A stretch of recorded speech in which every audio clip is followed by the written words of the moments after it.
ना कि कठिनाई आने से आदमी अकेला हो जाता है, लेकिन कठिनाई आने पर ही अकेला व्यक्ति मजबूत होना सीख जाता है। संबंध बड़ी बड़ी बातें करने से नहीं, छोटे छोटे भाव को समझने से गहरे होते हैं। भक्ति और भरोसा इतना रखो कि संकट तुम पर आए और चिंता श्री कृष्ण करें। हे अर्जुन, जो ज्ञानी होता है उसे समझाया जा सकता है और जो अज्ञानी होता है उसे भी समझाया जा सकता है, पर जो अभिमानी होता है उसे कोई नहीं समझा सकता, उसे सिर्फ वक्त समझाता है। गीता में लिखा है, गलत को गलत कहने की क्षमता नहीं है तो आपकी प्रतिभा व्यर्थ है। जय श्री कृष्णा। तुम बस अपने आप से मत हारना, फिर तुम्हें कोई नहीं हरा सकता। जिन्हें गुस्सा आता है वह लोग सच्चे होते हैं। मैंने झूठों को अक्सर मुस्कुराते हुए देखा है।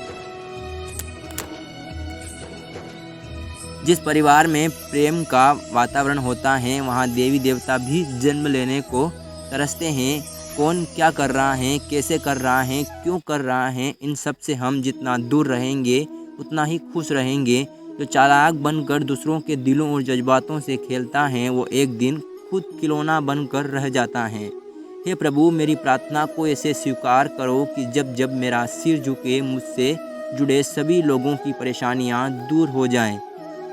मुश्किल केवल बेहतरीन लोगों के हिस्से में आती हैं, क्योंकि वही लोग उसे बेहतरीन तरीके से अंजाम देने की ताकत रखते हैं। अच्छे के साथ बुरा भी उसके अच्छे के लिए ही होता है। जीवन के 3 मंत्र हैं। आनंद में वचन मत कीजिए, क्रोध में उत्तर मत दीजिए, दुख में निर्णय मत लीजिए।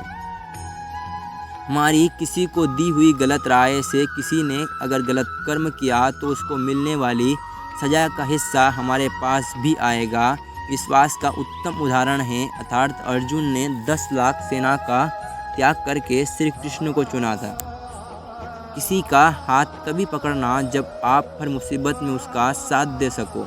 गीता में लिखा है, मौन अच्छा है परंतु अन्याय हो तब नहीं। जो इंसान दूसरों के लिए सोचता है उसमें परमात्मा का वास होता है। जो अपने बारे में ही सोचता है वह माया का दास होता है। इंसान कर्म करने में तो मनमानी कर सकता है परंतु फल भोगने में नहीं। ईश्वर चित्र में नहीं चरित्र में बसता है। अपनी आत्मा को मंदिर बनाओ। भाग्यशाली वह नहीं होते जिन्हें सब कुछ अच्छा मिलता है, बल्कि वह होते हैं जिन्हें जो मिलता है उसे वो अच्छा बना लेते हैं। किसी भी व्यक्ति से ज़्यादा लगाव हानिकारक है, क्योंकि लगाव उम्मीद की ओर ले जाता है और उम्मीद दुख का कारण बनती है। उत्तम समय कभी नहीं आता, समय को उत्तम बनाना पड़ता है। संसार में कोई भी मनुष्य सर्वगुण संपन्न नहीं होता, इसीलिए कुछ कमियों को नज़रअंदाज करके रिश्ते बनाए रखिए। धैर्य रखिए। कभी कभी आपको जीवन में सबसे अच्छा पाने के लिए सबसे बुरे दौर में गुजरना पड़ता है। जो आपका है वो आपको मिलकर ही रहेगा, फिर चाहे उसे छीनने के लिए पूरी दुनिया एक हो जाए।